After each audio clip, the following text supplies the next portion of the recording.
I live in a small village called Newton. I'd started renting a flat and was browsing Criagslist and Gumtree daily for some cheap furniture to fill the flat with. Maybe even some free furniture if I was lucky. After a couple of weeks of looking for specific items like a three-piece suite and a TV stand, I stumbled across an advert titled, in all capitals, giving away a maple wood TV stand, mint condition. The advert obviously caught my eye, so I clicked it in a heartbeat. It was posted a couple of hours ago. This was a good sign. The advert had a picture of the stand. It looked great. The description gave an explanation as to why the owner was giving it away. Apparently, her boyfriend was going away. He was joining the army, and she didn't have room to store a lot of his stuff. Nor did he have the time to sell it. And she was going to be moving back to her parents. There was a mobile phone number attached to the advert which said, "Call or text." I text, expressing serious interest. She got back to me surprisingly fast. She introduced herself as Anna and said I could come and take a look at the stand at 9 o'clock that evening when she got back from work, if I like. I got back to her within 10 seconds saying, yeah, obviously. She sent me her address. I thanked her.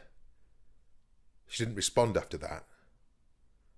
Come 7 o'clock that evening, I texted her just to make sure it was still on.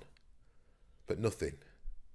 By 8:30 p.m, I was getting a little concerned, so I decided to call her. Her phone rang 3 times and then went to voicemail. I didn't leave a message, but she finally texted me back a few seconds after I called. She said, "You can come now if you want." So, I put the address into my GPS, jumped in the car, and off I went. Her house was dark, with a long drive overgrown with hedges. I knocked on the door, since she told me not to ring the bell. I gave it 3 little knocks. To no avail. I phoned her again. Again she didn't pick up. But straight after she sent another text saying, "Just come in. Let yourself in." I stood there for a second and read the text over and over at least 3 times before responding.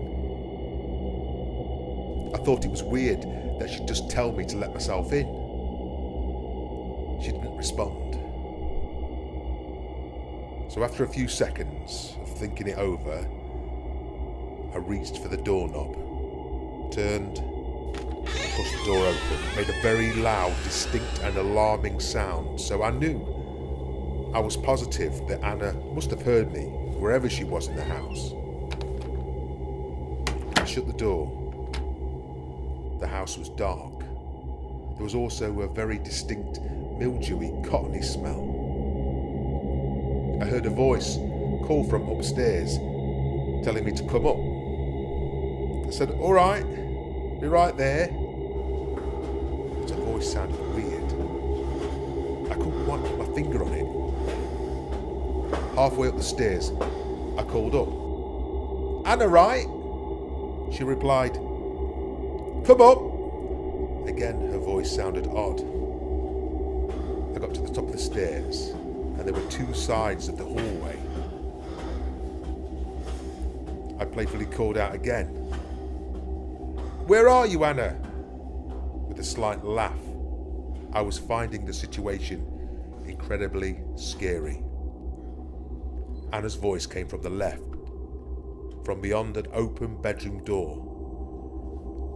I walked to the doorway and stopped. I didn't enter the room, although it was a massive room but with no furniture in it. I just put my head in. I didn't see anyone. "Anna?" I said. No answer. I was already inching back away from the doorway. "Anna?" I said, one more time. This time she replied, "Over here, just come inside." But it sounded like she was right behind the door. and now I was realising what was off about her voice. It wasn't a she at all. I was 100% certain it was a man pretending to be a woman. I said, "I've forgotten something in my car. I'll be right back." I turned for the stairs. That's when the door pulled open completely with force. But I was already halfway down the stairs. Before I could see who opened the door, I got to the bottom of the stairs and I heard this sudden, deep, haunting yell, "Come back!" I opened and slammed the front door shut behind me. When I got to my car, I never felt so relieved in my life. I drove down the street not looking back. I blocked the number I was given straight away. I went online when I got home to report the Criagslist advert, but it was already taken down. I didn't report it. It was not my problem anymore. All I knew, that I would never go back to that house again, nor would I concern myself with it.